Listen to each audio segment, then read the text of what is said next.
Un boato, poi il silenzio, a terra i segni di una tragedia, un'autocisterna ribaltata, poco distante un furgoncino devastato, accanto ai mezzi i corpi senza vita dei conducenti. Il drammatico incidente stradale è avvenuto lungo la strada mediana a Campiglia dei Berici, nei pressi di un incrocio. Secondo una prima ricostruzione della polizia municipale, il furgoncino adibito al trasporto dei rifiuti si sarebbe immesso da via Brandizze sulla provinciale, andando a schiantarsi contro l'autobotte agricola che trasportava prodotti fertilizzanti e che viaggiava verso Lonigo. Uno scontro violentissimo, alcuni pezzi dei due mezzi sono finiti all'interno del giardino di un'abitazione.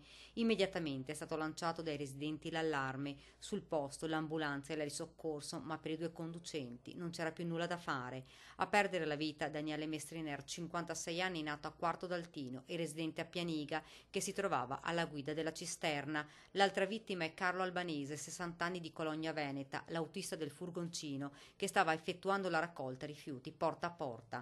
Drammatica la scena che si sono trovati di fronte i primi soccorritori, le lamiere contorte dei mezzi, i segni sull'asfalto, i corpi a pochi passi.